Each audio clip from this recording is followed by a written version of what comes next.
Hey everyone, welcome to Grounded with John Tester and Maritza Giorgio, and we want to wish you a very meaningful Martin Luther King Day. Good morning, almost good afternoon, Senator. Yeah, we're getting close. Yeah, it is good afternoon in the Central and Eastern time zone, so it is good and it's great. I hope everybody is having a great holiday, and it's good. I've It's good. already seen so many of the quotes, the famous quotes and sound bites from Martin Luther King floating around on this day to commemorate him, and it feels like they really carry a lot of extra meaning right now, especially this one that sticks with me always, which is the time is always right to do what is right. I couldn't have said it better if I'd have said it myself. But Martin Luther King said it, probably what, 60, 70 years ago? Yeah, that's what I'd say, because it was long before I got out of high school, and I've been out of high school over 50 years. So, Okay, sorry, I not, accidentally muted myself. not to date myself. No, I was the one that muted you. Don't worry about it. You didn't do it. I did. Did you? I No, didn't I know did. you had that kind of power. Don't have Um, No, you won't let me. You won't let me run the board. So and for good reason, by the way. So it's I good. won't.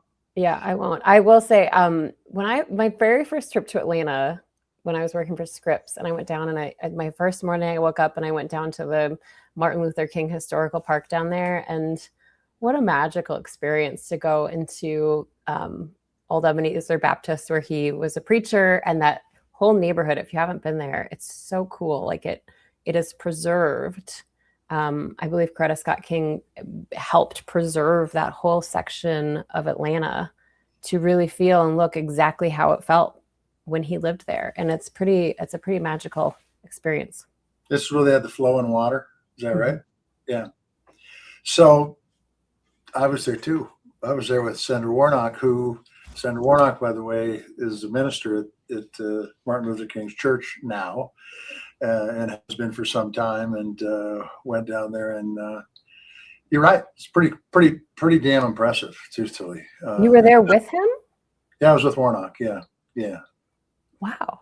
So I went and he, by the way, when he's there in that surroundings of the church, it's not senator, it's reverend. Right. Yeah. I was there and I did the tour of the old church, and then one of the guides said, well, you can go to a service. Yeah. And so I thought, okay. So I actually did. I went to the service the next day, and Senator Warnock was really. It was very cool. Did you stand up and give him a hell yeah? Huh? I didn't say hell yeah. No, not in church. No, but that's probably good. And they also, by the way, he told me, I've never been on it, but you can also join by Zoom. Yes, you can. Yeah. And when the day I was there, he said a special hello to President Carter. Yeah. Because they watched every Sunday until President Carter's death. So anyway, a lot to remember here today as we think about Martin Luther King and the lessons from him as we navigate this time in our history. And today it's fitting that we have Dr. Larry Diamond with us, one of the foremost experts on global democracy. He's the Mosbacher Senior Fellow in Democracy at the Freeman Spogli Institute for International Studies, and just a wealth of knowledge and I would say hope too, Senator. Yeah, I mean, look, he not only studies democracy and our democracy in this country, but democracies in other countries around the world. And, some that have been able to keep their democracies and other countries that have lost it, and what has gone into that whole thing. But in the 2024 election, the presidential in particular, democracy was a big topic. And it tends to still be a big topic, because what's going on right now, in my opinion, is pretty counter to the country that I grew up in from a standpoint of freedom and privacy and civil liberties. But we'll get into it with him and talk to him about what he sees in the United States, and talk about what we should be concerned about, and how we should be moving forward. Okay, so let's do a few headlines on this holiday Monday President Trump over the weekend vowing new tariffs on certain EU countries if they don't go along with his plan for the U.S. to buy Greenland. I watched the Sunday shows. I know you did too, Senator. And when asked about the authority to put new tariffs on these countries, Treasury Secretary Scott Bessent said on Meet the Press, quote, "The national emergency is avoiding a national emergency." Meanwhile, there is some other news happening this morning because the Norwegian Prime Minister's office says that the Prime Minister received a text message from President Trump. And our friends at PBS actually first reported the actual message. You kind of have to see it to believe it. But basically, it says, "Dear Jonas, considering your country decided not to give me the Nobel Peace Prize for having stopped 8 wars plus, I no longer feel an obligation to think purely of peace, although it will always be predominant, but can now think about what is good and proper for the United States of America." He goes on to talk about why Denmark can't protect the land from Russia or China, and why do they have a right of ownership anyway? There are no written documents. It's only that a boat landed there hundreds of years ago. I think maybe we should talk about American history if we're going to talk about that. Yeah, well, and past president and all the past precedent and all that. I just want to go back to Scott Bessett's comments. It says the national emergency is avoiding a national emergency. They're going to create a huge, real national emergency if they don't wake up. And if people like Scott Bessett, who, by the way, is not a dope, he's actually fairly sharp, doesn't start doing the right thing here, he's going to create a national emergency, and that's a problem. And using tools as tariffs as a weapon is not exactly the direction we need to be going. And then I would just like to say on Greenland, who are they kidding? We have the ability right now. It's an American base in Greenland. China and Russia aren't talking about taking Greenland over. We have the ability, well, I don't know if we still have it, but we had the ability to use Greenland in any way for national defense that we wanted. This is probably a lot like Venezuela when they was talking about drugs, and what we find out it was really about oil. Maybe this is something else. Maybe this is about, I don't know. I don't know what it could be about. But the bottom line is it's not about our national defense, because we have access. There's a military base there that the United States plays a huge role in. And what's going on here is a different agenda than I think anybody's talking about. And I, by the way, don't know what that agenda is. I can guess, but no need guessing.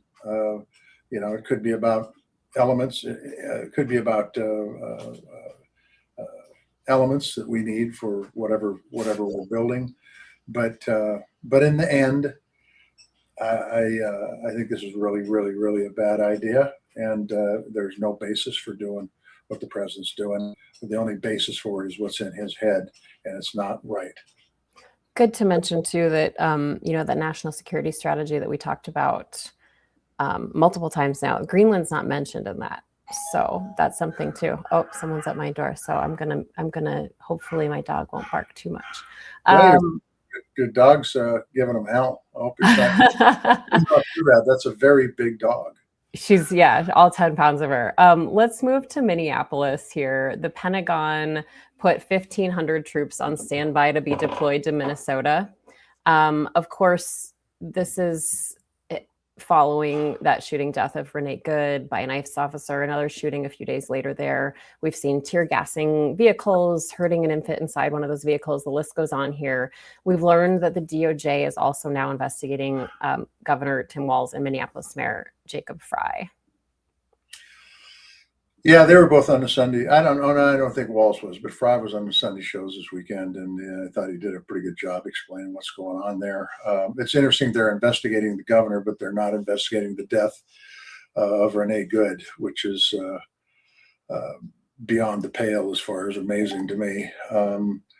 And look, putting 1,500 troops on the ground and in Minneapolis using the Insurrection Act as a reason why. Is ridiculous. And once again, I've got to say, Maritza, where's Congress? Why are we using taxpayer dollars to pay these guys when in fact they don't exist at all. The president does whatever he wants. They rubber stamp it. Here's another example of it. We've seen a couple of them stand up. Lisa Murkowski on Greenland, Tom Tillis on the Big Beautiful Bill. But for the most part, and Tillis on Greenland too. And Greenland too, you're right. And Tom on Greenland too. But for the most part, they're all scared of primaries, and they're all thinking somebody else is going to do their job for them, when in fact they were elected to represent the people that put them in office, and they ought to go out and have some town hall meetings and listen to what the people are saying, because quite frankly, people are not happy with what's going on right now. We took Venezuela and took their president, and now we're going to rebuild Venezuela, and we're going to ignore the challenges that are in this country. Come on. Or we're just going to write a $12 billion check to rural America and hope they shut up. Come on. This is crazy. It's crazy. And then when Walz and Fry, the governor and the mayor of Minneapolis, governor of Minnesota, says people go out, be peaceful, use your phones and video this stuff because it'd be good to have it on the record, then they're the ones that are the terrorists. Are you kidding me? Are you kidding me? Really? What the hell is going on in this country? And why isn't Congress stepping up and doing anything? Anything?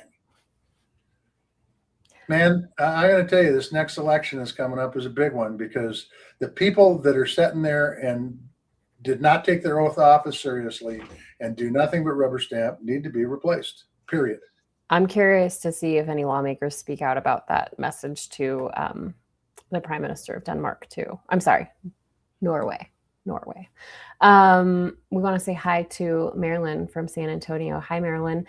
So the other thing I think that we need to talk about with Minnesota is that over the weekend, on one of, I think it was Face the Nation, Kristi Noem was on, DHS Secretary Kristi Noem, and she really had a confrontational interview with Mark Brennan. And at one point she said that, that the mayor and the governor of Minnesota need to set up protest zones. And the mayor of Minneapolis said, that's not how the First Amendment works. That's not how this works. So I think that I'm watching my hometown closely this week, and I hope that things stay as calm as possible. But there is just a lot going on. Speaking of that, somewhat related to that, we are learning about a third death in ICE custody. And this is a oh, that's the wrong one. Sorry. Let's see here. There we go. This is a Nicaraguan man who was arrested in Minneapolis. And this comes after a Cuban immigrant died in the same Texas facility earlier this month during an altercation there. The local medical examiner has indicated that that death may be classified as a homicide. Detainees say he was choked to death by the guards. So there are a lot of questions too. They're detaining people and removing them from the streets. And now we have 3 deaths in this specific ICE custody, in this specific ICE detention center in Texas. Yeah, there needs to be oversight. There needs to be accountability, none of which appears to be occurring by Kristi Noem or the administration. I would say it's unfortunate, but it's much worse than that. I mean, the truth is that these are human lives. They're not animals, and we treat animals better than that. So. Well, this all comes as there's another headline that wasn't talked about, I don't think, on the Sunday shows I watched, but we're going to talk about it here because this is an underlying current to all of this. It's been 1 month since the deadline for the DOJ to release all the files related to Jeffrey Epstein. Just a small, tiny little sliver of those files have been made public. We do have an episode coming up with Ellie Leonard, who is also a Montanan, and she's done a lot of work going through what's already been released. But the fact is, there's a lot more files that haven't been released. Some are calling this an obstruction of justice. But the big question is, who's going to do anything about it? Yeah, that's the big question. As fireworks goes off and flares go up in the air about the fact that these files haven't been released yet when they were supposed to be released. But if this was any other president, regardless of party, Congress would be standing up and saying, "Hey, we passed a law, and your guy's not obeying it. What's going on? Instead, they're talking about bringing in Clinton and questioning him. What about Trump? Well, he's already had so many questions about the Epstein files. He doesn't have to come before Congress and answer any questions. What a phony bunch of crap. The truth is those files should be released. Truth is I think one of the reasons we went into Venezuela was oil, of course, and then get it off of Epstein. We're talking about Greenland. Nobody's talking about Epstein. We got Minneapolis going on. Nobody's talking about Epstein. The fact is those files need to be released. The president said he was going to release them. He has not. Congress passed a law. The president signed that law that they'd be released by the 20th of December. And now here we are a month later, and they're still not released. Yeah. But the thing is, people are not going silent on this. And there are a lot of people who are keeping it at the forefront, which is good. I will be honest with you, Maritza. You brought it up today, and I think it's a good thing to bring up, but I haven't heard a lot about it in the press, mainstream press. I haven't heard not many folks are talking about Jeffrey Epstein right now because there's so much other stuff to talk about. Well, we'll keep talking about it here then. But you are. That's the beauty of independent media, I guess, right? Jeffrey on our Substack Live says that Congress needs to storm these detention centers. Here's the thing, Jeffrey. People are trying. I believe that they blocked some Minnesota lawmakers from visiting an ICE detention center in the last week. I know that's happened before. There was a lawsuit even over blocking some other lawmakers in other states of these detention centers. So, but yeah, I think oversight, that's part of the job, right, Senator? That's exactly correct. And by the way, they shouldn't be allowed to block a congressman from going in and looking around. It is part of their job. And when the administration does this kind of stuff, Congress needs to step up and say no and do some things. And remember, they're still controlling the purse strings. They still can do a lot of things that can help pull back the administration when the administration's going rogue. And they've done it before with other presidents. They need to do it and read the Constitution. Article 1's job is like Article 2 and Article 3, and they are co-equal branches of government. Unfortunately, there seems to be one branch of government right now. It's the executive. The other two are Slim and none, and Slim just left town. Okay, well, you're describing the setup of our country, of our democracy, and I think it's a perfect time to say that we want to play our conversation with Larry Diamond, who is a scholar about democracy, not only ours, but the rise and the falls of democracies around the globe. Tracy says that this is all bullshit. Yeah. What do you think? Epstein's bullshit? Well, all of it. We no longer agree with, nor will they see us as human beings. We have to stop these thugs in office, is what she says. Different story. Yeah, I mean, look, there has to be respect for life. Civilization is thin when you got people doing this kind of stuff. The veneer of civilization is very thin, and this is proof. But let's let you listen in now to our chat with Larry Diamond, the democracy scholar, and we'll see you on the other side of this. You can find us here on Substack, Blue Sky, Instagram. Let's start it from the beginning. So we want to welcome now to Grounded Professor Larry Diamond. Professor Diamond is one of the foremost experts on global democracy, and he works with a fellow Montanan, former Ambassador Michael McFaul at the Freeman Spogli Institute at Stanford. So thank you for being with us, Professor Diamond. It's my pleasure. It is really good to have you on because we get to talk about something that should be near and dear to everybody's heart, and that's democracy. And so can I start? Maurice? Go. Yeah, please. So we see what's going on in the United States today.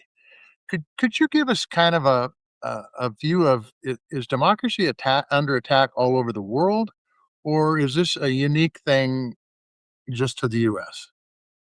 Well, it's certainly not unique in the U.S. to have an illiberal, and I think it's increasingly apparent, authoritarian-minded president or head of government seeking to dismantle democracy and create an authoritarian regime.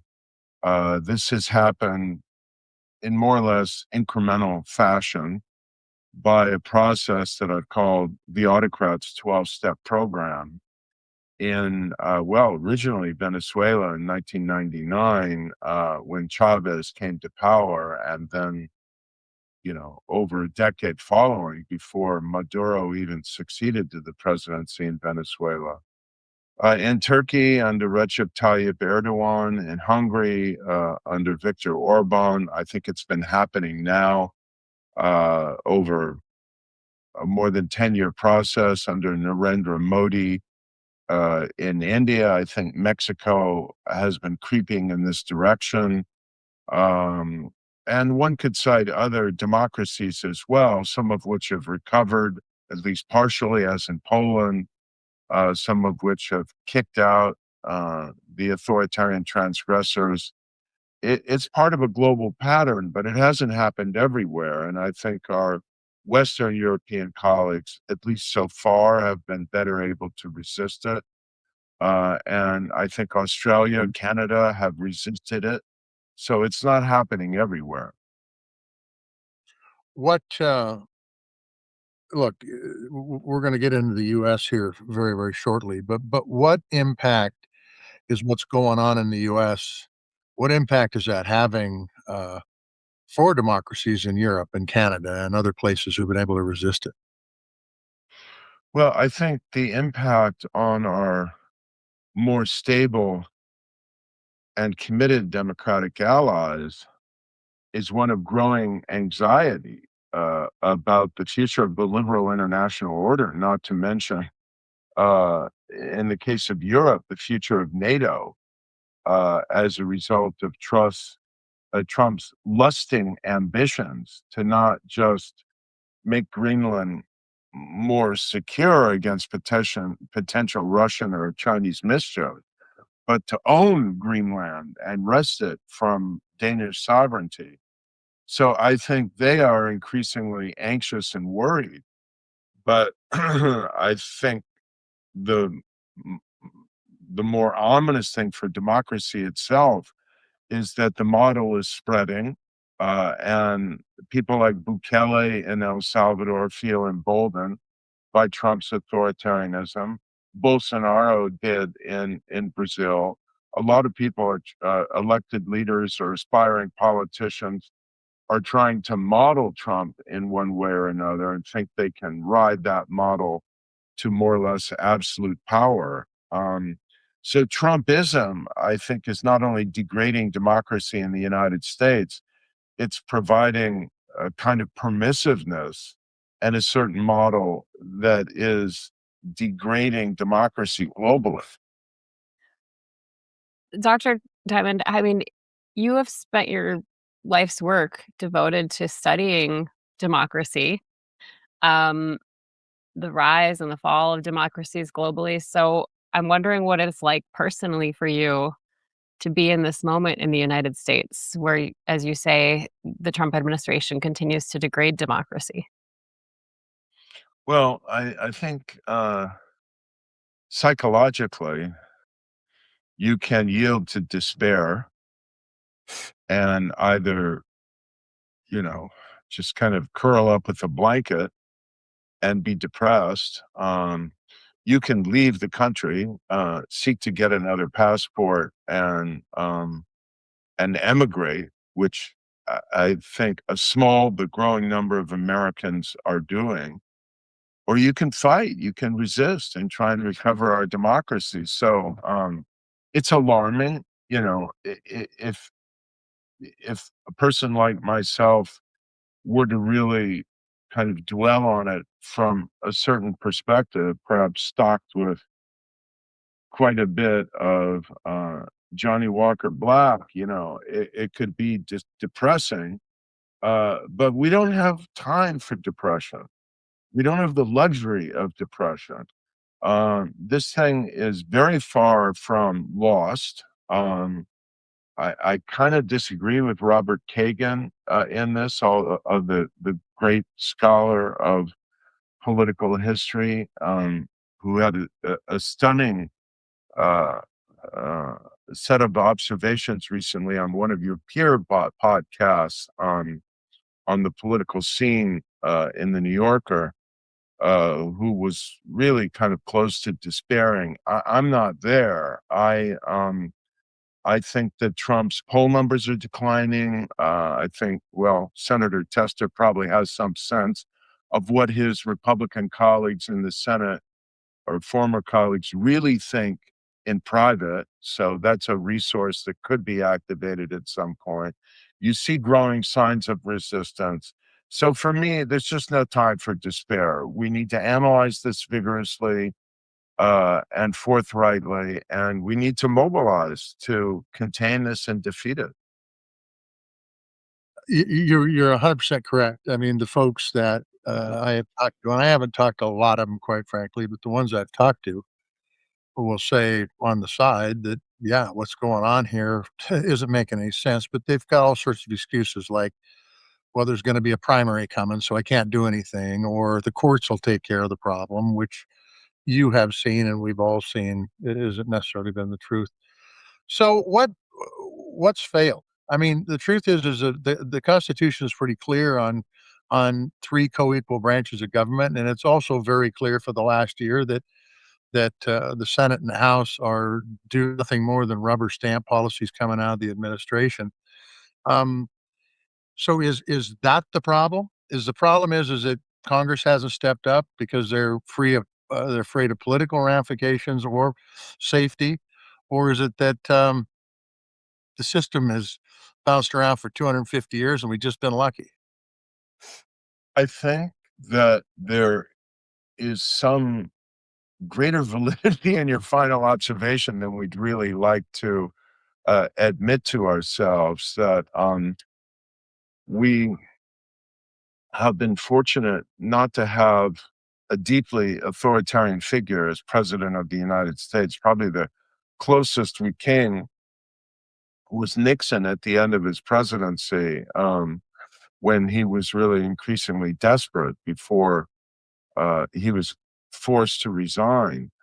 But you know, you had periods under FDR and so on, and under Lincoln when the country was at war, when presidents felt they had to accumulate and exercise more discretionary power than would be normal, and then some felt, you know, maybe it was constitutional or appropriate. But we don't have anything like that national emergency now. What we have that we've never had before is an authoritarian president. So what's failed, first of all, is the Constitution does have flaws. It has serious flaws. It's much too difficult to remove a president. You know how South Korea was able to remove an authoritarian president who tried to suspend the parliament? Once the National Assembly was able to reconvene, its a unicameral body and impeach him, there was no other group of partisan legislators that had to rule on whether to convict him or not. President Yoon was tried and convicted by the Constitutional Court, an independent body. There's a body of thought that says, you know, now with this accumulating uh, disgrace of presidential pardons being bought and sold, that we should amend the Constitution to remove the power of pardon from the presidency. And, you know, one could go on and on. I think what's failed in part, Senator, is that our system of partisan primaries uh, really makes it difficult for members of Congress to stand up to a figure in their own party that they fear could end their political career. And so we need to change the electoral system. It's not coincidental that the one Republican senator, who I suspect you got to know a little bit, Lisa Murkowski, who has most often, most forthrightly stood up to Donald Trump, as recently as her visit to Greenland, where where she said, "No way are we going to allow this violation of international law and the American interest. Lisa Murkowski comes from the state in the United States whose electoral system of ranked choice voting combined with nonpartisan primaries, a pooled primary where the top 4 candidates go to the general election and use ranked choice voting, is the electoral system that would give dissident Republicans the greatest immunity against being, defeated in the primary and therefore be vulnerable to intimidation. So we have institutional changes we need to make our democracy more resilient. I gotta tell you, Professor, I would love to say, you're just not right on that. But unfortunately, the facts don't back up me saying you're just not right on that. The truth is Lisa Murkowski is a Republican. She sees a lot of things different than I do as a Democrat. But in the end, she is willing to challenge the president, and she's willing to go back by the old saying that our foreign policy ends at the shore's edge when it comes to politics, and we all join together. But that's just my assessment. I think you're spot on.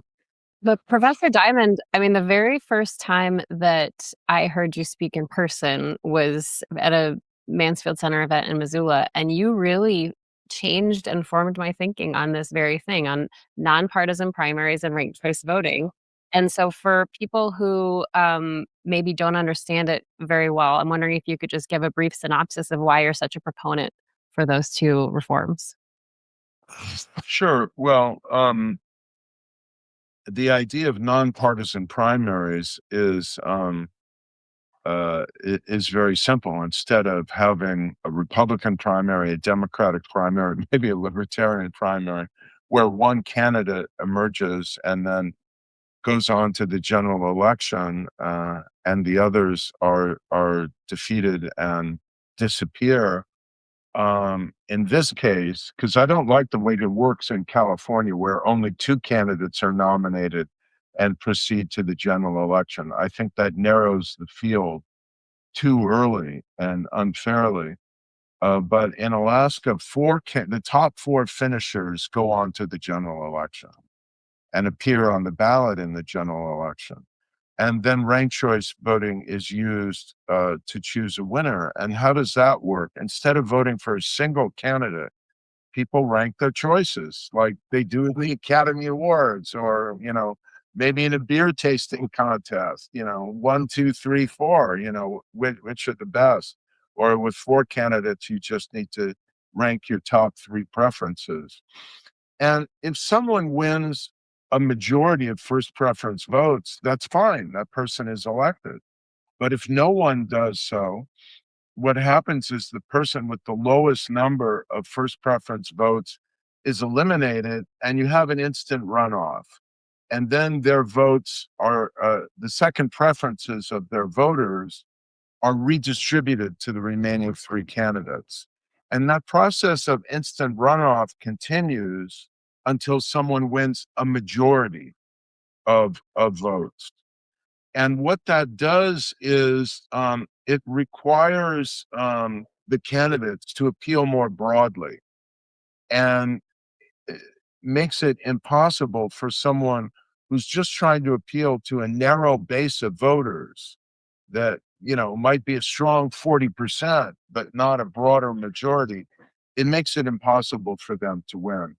And it enables a candidate who, has broader bipartisan support, maybe even to come from behind, as Lisa Murkowski did in the instant runoff process, and prevail, because she's the candidate that the majority of voters would prefer. I personally think it's more democratic. I think it makes elections more inclusive and interesting. And it's certainly the system that would be most likely to kind of marginalize extremists and embolden moderates who want to do the right thing. And I can tell you unequivocally, the number of moderates in either side, Republican or Democrat, are just about non-existent. Quite frankly, they don't Certainly exist. shrinking. Yeah, Yeah. absolutely shrinking. Yep. So, Professor Diamond, I know you've talked about this next period we're entering in the US is a high stakes period. And while you've said there hasn't been a single break glass moment yet, it does feel like we're the frog in the water that is heating up and heating up and heating up. And so I'm wondering for you, what are you watching for that you would consider to be a break glass moment here in the US? Well, I hope we're not the frog in the water because with that metaphor, you know, the water heats up so gradually that the frog just eventually boils or drowns.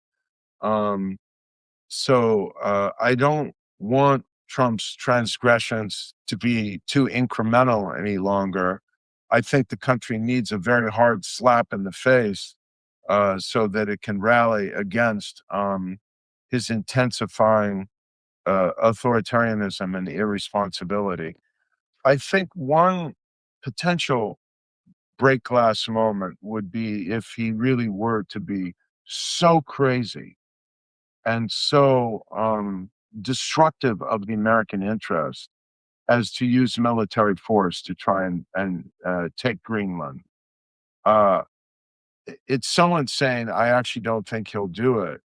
But he's doing a lot of damage to the transatlantic alliance through the escalating pattern of intimidation, trying to pressure the Europeans to sell him Greenland, and now imposing these escalating tariffs if they don't do so. So this kind of madness of beating up on our allies, maybe eventually this will get some number of Republicans in the Senate and a few in the House to say this can't go on any longer. I think a second one would be potentially this escalating pattern of deployment of abusive, crude, untrained, um, and really authoritarian, both in behavior and appearance, federal forces, particularly the immigration, customs, and customs enforcement (ICE) forces, to American cities in a way where the the escalating pattern of deadly violence just says, you know, this can't go on. But I don't. I don't see and violation of an explicit constitutional court order, I think might represent that, or a theft of ballot boxes by federal forces, seizure of ballot boxes in November. But the literal definition of a break glass moment is when Republicans in Congress finally say, this can't go on. And if he doesn't stop, we're going to impeach him and remove him from office. And I kind of wonder what that would be. I'm not sure I can conceptualize it at the moment. We've seen a lot of things happen so far that I quite honestly thought would be a break glass moment already, and it just kind of went by. I mean, January 6th. January 6th, tariffs. I mean, there are some people I served with that after the Capitol was attacked, uh, said before it was attacked, they said, "Yeah, Biden stole the election." After it was attacked, they said, "Well, he didn't," and now they're back on the "he stole the election" bullshit. So it's just it is amazing to me. But the tariff thing is a prime example too. The Constitution is clear, but yet Congress goes, what the hell? We'll just let it happen. And the impacts of this are bad on business, which Republicans were supposed to be pro business. It's bad on consumers, which will take you out in an election. And it's bad for the country. It just drives me nuts. But Congress is silent. And Let me say, I think one of the most important decisions the Supreme Court will make in the next few years, or in the previous few years, looking back, is on the question of whether the president has virtually unlimited unilateral power to impose tariffs. It seems to me this is an extraordinary abuse and violation of the Constitution. And after all, Senator, I think you know well that the branch of government that appears first in the US Constitution is not the executive, it's the legislature, the Congress. And so, if the Congress won't stand up, I hope the Supreme Court will stand up and say the president doesn't have this absolute discretionary power just to impose tariffs on other countries out of personal pique whenever he wants to with no congressional approval. And that would, I think, these tariffs are they are a dimension of his intimidating global and arbitrary intimidating global power. So I hope that the Constitutional Court, our Supreme Court, will do the right thing. As do I. But sometimes I wonder. So this Well, is they haven't wrapped themselves in glory in terms of defending these principles so far, as in the decision uh, that the president has virtual absolute immunity for anything he does as president. So is there one thing, I mean, I'm sure you get this question all the time. It's probably our top question. What can we be doing? I'm sick of writing letters. My calls aren't going through. What can we do? What can we do? And so you said at the very beginning, Professor Diamond, we need to act. There's no time for depression. So is there one specific thing collectively that we can all be doing right now? Well, I think there are a number of things. In the short term, I do think that peaceful protests matter. And one of the reasons why we've landed in the trouble we're in is because in Minneapolis now, people are so angry, and you may actually have outsiders with their own agendas intruding and taking advantage. The opposition to ICE and Trump's authoritarianism has abandoned nonviolent discipline, and you're seeing some actions that I think open the door to greater uh, coercion from the federal government. So remaining peaceful is absolutely crucial, but protesting has a value. That's the first thing. Second of all, people need to come out and vote in the primaries this year and then in November in very large numbers to however they think is the best way to communicate this, that this is not permissible and they won't support it uh, in electoral terms. I would put a high emphasis for a state like Montana on changing the rules of the game to be more inclusive and more favoring of moderation, compromise, and democratic commitment. Every state has the ability to implement nonpartisan primaries and ranked choice voting. I think, if I recall correctly, Montana is one of the states that has the voter initiative. And so maybe Montanans could look at their political system and say, we're trapped in this downward spiral of polarization. Uh, let's adopt something that's fairer and more inclusive, and will give our elected political leaders, both at the state and congressional level, more more space and more incentive to do the right thing. So I do want to ask you about the elections because there has been this the White House is calling it a joke that has been said aloud several times. And that is that the president has out loud questioned the need for midterm elections on multiple occasions now. And we talked to former Trump advisor Miles Taylor recently, and he said, hey, the joke is the tell. When he's joking about something, he's not actually joking about something. So are you worried about a free and fair election this year? I'm not worried that he will cancel the election. I don't think that's feasible. But I am worried that he will continue to take steps to try to undermine the freedom, fairness, and integrity of the election. He's already done that with his executive order uh, purporting to forbid, mail-in voting or so on and so forth. But of course, that's ridiculous.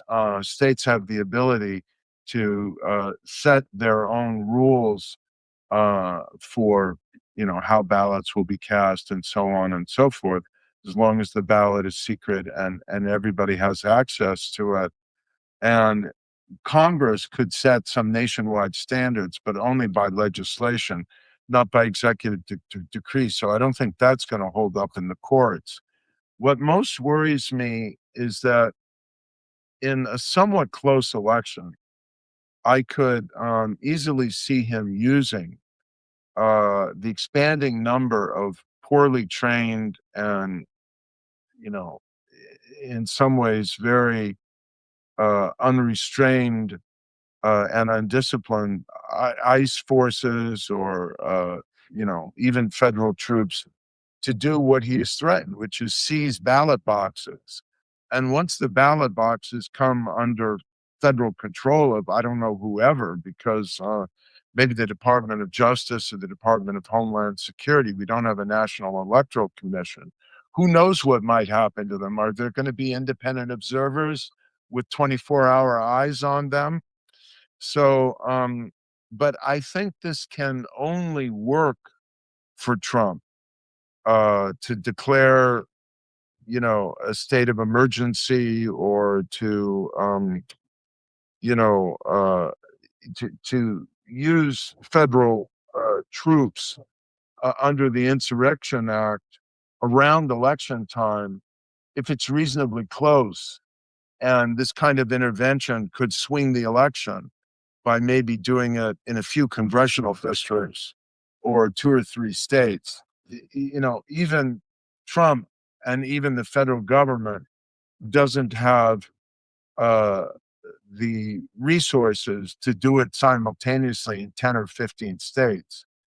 So I think a lot of this will depend on how big the blue wave is and what the mood of the country is at that point and what the backbone of the Supreme Court is in the decisions it makes. But, if it overturns the Voting Rights Act soon and enables the southern states to more ferociously gerrymander for partisan advantage, that may further embolden Trump. I would say, I believe we will have a sufficiently fair election to enable the will of the voters to prevail in November. And I am pretty confident that will result in a Democratic House. And it's looking now barely conceivable that the Senate could change as well. But I think we can't relax. We can't take anything for granted. And we need to be vigilant and we need to be organizationally and legally prepared to defend the integrity of the electoral process. Because he doesn't value free and fair elections. Yeah, I couldn't agree with you more. I think the House is, if it's a free and fair election, if people are diligent, make sure that they ensure that. But I absolutely think the Senate's in play, and I'll tell you why I think that is because a lot of these policies, particularly on the tariffs, particularly on the big beautiful bill, whatever it was called, that was passed back in June or July, have incredibly negative impacts on Republican areas of this country. And you can buy off people with $12 billion here and there, but the truth is, in the end, people know that that's not sustainable over the long haul. And he's trying to do it both in agriculture and in healthcare. He's trying to buy them off for a while till after the election. And sure, we'll take the money, but the truth is that it's not a solution. It's a band-aid. It's a patch. It's trying to buy people off. It's something that we shouldn't be doing. We should be looking for long-term solutions, but that's just my opinion. Well, it's mine as well. And if you look what's happening to affordability, to the cost of living, particularly in food prices, um, you see one dimension of this. If he keeps raising tariffs, it's only going to be so long before the importers who are bringing in these tariff goods feel they have to pass on more of the cost of this to the consumer just to stay alive. And so prices are going to rise, inflation's going to rise. If he'll get a new Fed chairman in May, and then he'll pressure that person to lower interest rates to a degree that may spike inflation. I don't think this is going to go well for him. Can I ask you one question before I turn it back to Maritza? And this may be way out of your wheelhouse, Professor, but the reserve currency to me means that the economies of the world flow through the United States because the US dollar is reserve currency. What do you think the chances of losing that status are? And maybe it goes to the yuan or something else? Uh, in the near term, I don't think it will just be a sudden collapse. It will be a gradual shift of the world to probably a basket of other currencies. As you said, the Chinese yuan, the renminbi, and probably the euro in particular. But I already think we're seeing deals that China's making to clear transactions in its own currency. And so there's a subtle process of erosion, I think, that's already underway. And we keep going down this path, and I think it'll just accelerate over time. Okay, so I do want to ask you back to like big picture solutions. Two things. First of all, I've seen polling, several studies that suggest that a majority of Americans, especially young Americans, just don't place a high value on democracy anymore. And I know we've talked on this podcast about civics education, but how do we turn that around and teach our children and the youth in America that we can't take democracy for granted? Uh, well, first of all, civics education can't just be a classroom experience, although I do think classroom instruction has fallen down. The school systems have fallen down in this regard. It's got to be something that they're seeing and experiencing in their social media feeds on TikTok and Reddit and a lot of other, you know, the fusillade of short burst information and even entertainment that they're getting on their social media feeds. So I think we need to be much more creative and multidimensional in how we are designing and delivering messages about why it matters for your life and your future as a young person to live in a political system where you have freedom, you value freedom, right? Freedom of expression, where your rights can be protected, and where you can turn out a bad and abusive leader who is destroying your future economically and otherwise. And I think we can, we haven't been creative in delivering these messages. And then, secondly, I think we need to revive the political system of democracy through reforms that make choice more meaningful and more interesting. I think ranked choice voting has the ability to do this, and that invite them that make political participation attractive to them. Because right now the system looks very stale to them, very rigged, very uninteresting. And the Democrats have a lot to account for themselves by trying to foist an 80-plus-year-old president of clearly diminishing capacity on the American electorate a second time and intimidate in, I think, seriously undemocratic fashion potential challengers from even thinking about running.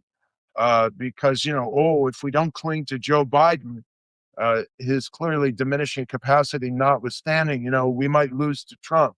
So we can't allow competition. We can't allow challenges. We can't allow, an open field. And I think this was, read Jake Tapper's book on the subject. It was really a disgraceful passage in the history of the Democratic Party. The problem we are in is not a one-party problem. I think the senator knows this too intimately. And so, each in our own political circles, in our own parties, and in our own states and communities, need to think about how we can revive and reform democracy to make it more open, more participatory, more choice, more democratic, and more appealing to young people. He's been I, talking a lot about that recently. yeah, if I just Marisa knows this because she helped me send it off. But I just did a speech that's going to be uh, aired on the 20th and in Billings, and I talked about self-reflection in both parties. They need to take a look at what they're doing and ask themselves, are you really doing things that are important for this country? Because I think both parties can say, you know what, we can do better, and they can do a hell of a lot better. There's no doubt about that. Okay, so the other thing that drives me crazy as we look to the future and we talk about the electorate is just the increase in mis and disinformation and real fake news. And even just this weekend on Meet the Press, I heard one of the cabinet officials say that he had asymmetric information, which is just the new alternative fact. And so you did this study, you were a researcher on this study that has stuck with me, Professor, and it was called the America in One Room. And you talked about how it basically just incorporated more public deliberation, and the outcomes of this study gave me great hope. So I'm wondering if you can just tell our listeners a little bit about that project and what we can learn from it to not only promote more unity, but just a more informed electorate on actual fact. Well, this starts from the idea that when Americans talk to one another face to face, either as we're doing now virtually or in person, but the online deliberative platform we have is pretty good in facilitating this. You know, the deep divides can diminish and yield to both common sense and, the instinct for greater civility and respect when you're talking to a specific human being and looking them in the eye rather than shouting at them abstractly on social media. The deliberative poll takes a random sample of the American people and brings them together physically or online or of any community. You can do it in Billings if you want, and you can do it in Ireland or Uganda or anywhere. And you take a random sample of a community, a state, a country, and you put a set of issues to them. And the key is that you start with neutral information that's been vetted by different experts as a kind of floor of common information that isn't symmetric, asymmetric. It's just really, you know, uh, diverse experts can agree this is a factual basis of information. And then you put questions to them about the economy, immigration, healthcare, how our democracy should be designed. We did one of these deliberative polls on democratic reform in the United States. And you say, would you prefer universal health care for all? Here are the pro arguments, here are the con arguments. What do you think of the idea of, giving every baby born $10,000 and ultimately in a savings account for college or something? Here's the pro, here's the con. What do you think of ranked choice voting? Here's how it works. Now, would you rather have that as an alternative to our different system? And you let people reason together, deliberate together. They may not come to unity. Uh, we can't expect that. We shouldn't demand that. Sometimes you'll see voters gravitate in a certain direction, in a common direction, or narrow their differences by coming to the middle. But usually you see some degree of movement toward greater reason, and often toward a more moderate position away from the extremes. But you know what you always see in every single poll we've done, in every single deliberative exercise we've done? You see a visible, appreciable, and quite statistically significant reduction in what we call affective polarization. Now, that's a fancy academic term for emotionally, how much do you dislike or even hate the people who favor the other party? And we measure that when the people start, before they start deliberating, and we measure it when they're done. And so what this tells us, Lyndon Johnson, his famous phrase, "Come, let us reason together." That was his invitation to the members of the Congress. Now, he often did it by twisting their arms as a form of reason. But this is literally, "Come, Americans, let's put our, biases and anger aside and deliberate together and see if we can narrow our differences and drain some of the venom and toxicity out of our politics." So I think it's got great promise for um, making our society, our democracy, our political system more governable again, by making us less emotionally polarized and distrusting. And isn't it true that somebody who wants to be an authoritarian leader, the division is an incredible advantage to them if they can get Yeah, people of to, course. yeah. Those populists I was talking about, Erdogan, Orban, Chavez, Modi, um, all the others, Bolsonaro, it is part of their style and strategy to polarize, right? Polarization serves their authoritarian mission. And so one of the things I've been saying about how you end a authoritarian challenge to democracy is that the opposing party has to run a different type of strategy, not to feed into the polarization and mimic it with all of these juvenile types of phrases and offensive language and so on, but to transcend it by creating a bigger tent. Man, you are spot on. You are spot on.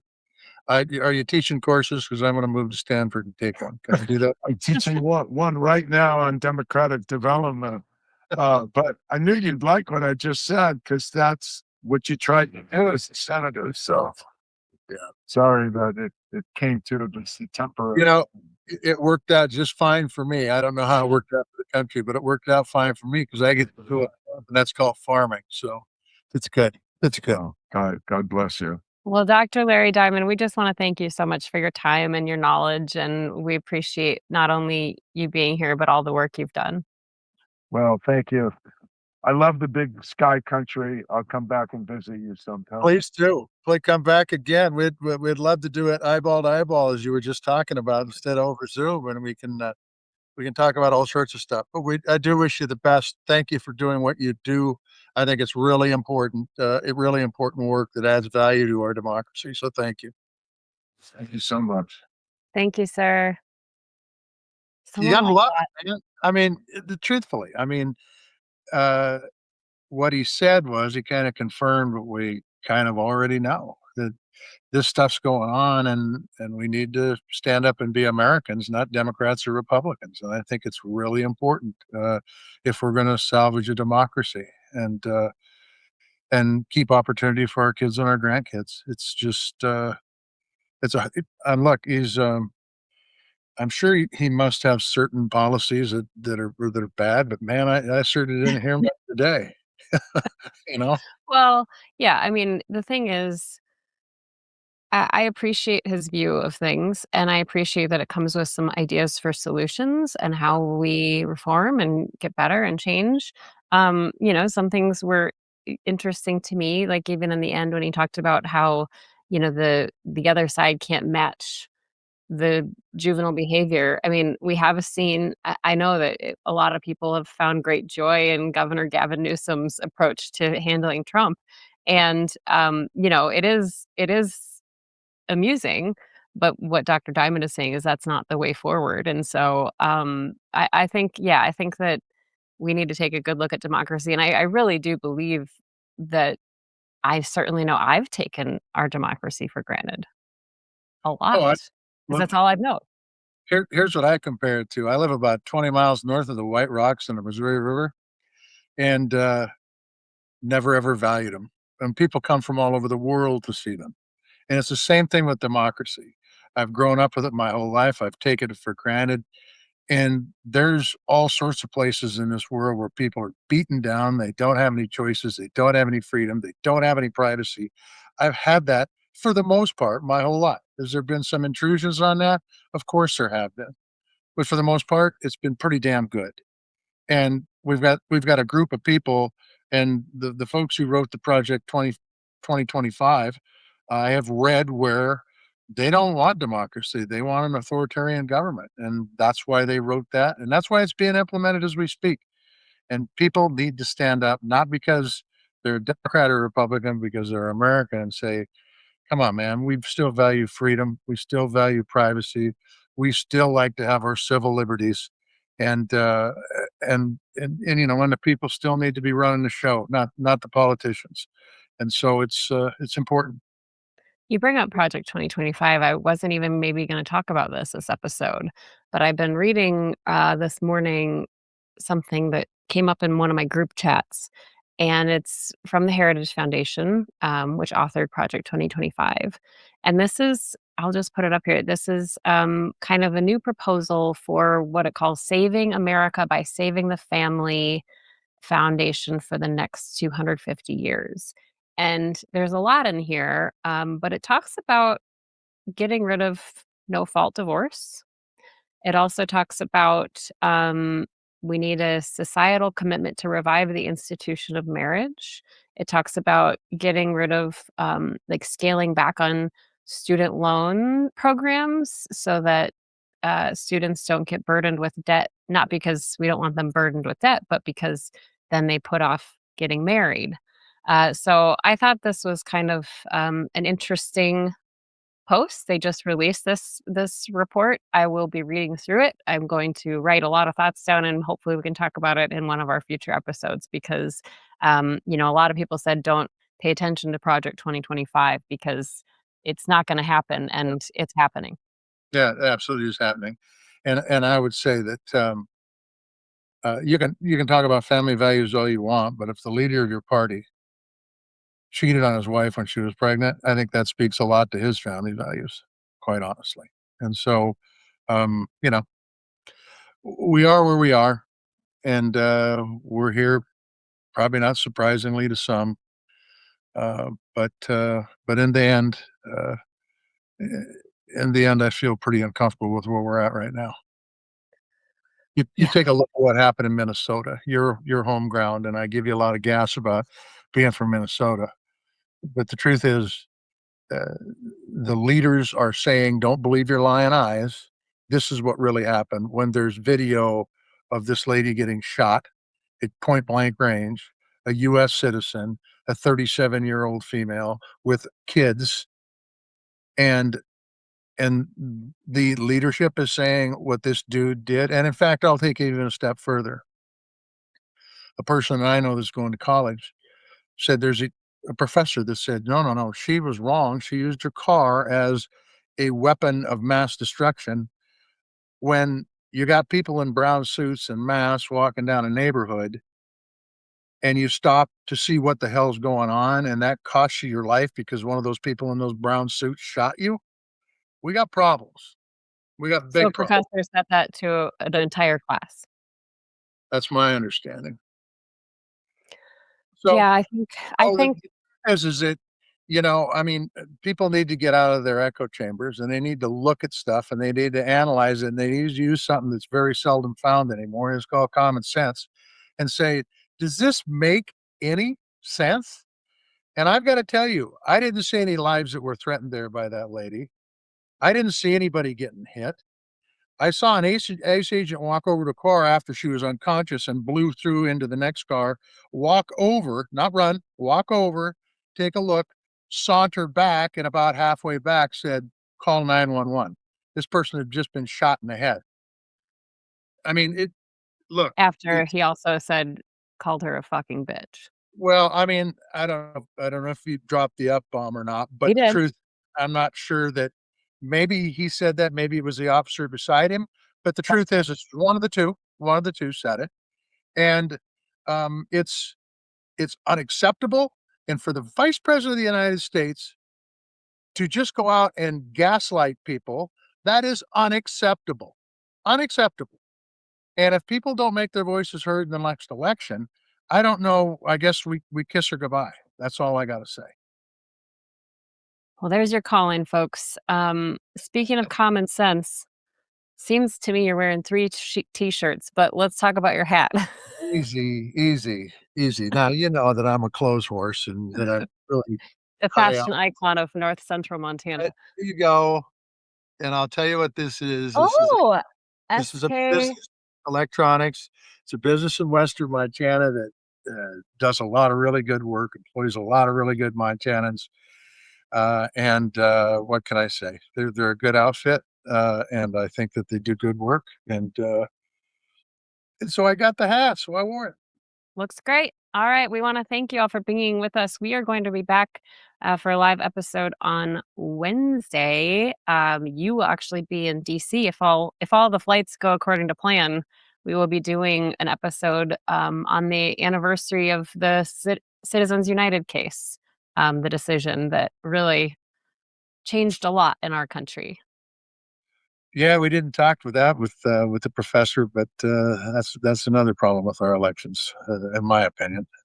Too damn much money going into them that could be used to fix schools or courthouses or roads or whatever. And instead, we're spending it on elections that they employ a few people, but other than that, I don't see a lot of benefits to the voters. So just a So we will sidebar. talk about that So, on Wednesday at yep. more length. Again, we want to thank Dr. Larry Diamond for joining us. We want to thank our friends at Pearl Jam for letting us use their music. Oh my gosh, wait, quick tangent. I saw Song Sung Blue, which is a movie about this Neil Diamond tribute act, and I had no idea Pearl Jam played such an instrumental role in this musician's career in Milwaukee. So, hey, nice job, Pearl Jam. I didn't know that at all. No, that's Yeah. pretty. So nice job, Pearl Jam. Thanks, Eddie Vedder. We want to thank all of you, our listeners. And you can find us here on Substack, Blue Sky, Instagram, YouTube. You can shoot us an email at groundedpcast@gmail.com. We just want to thank you so much. And have a meaningful Martin Luther King Day. We'll chat again soon.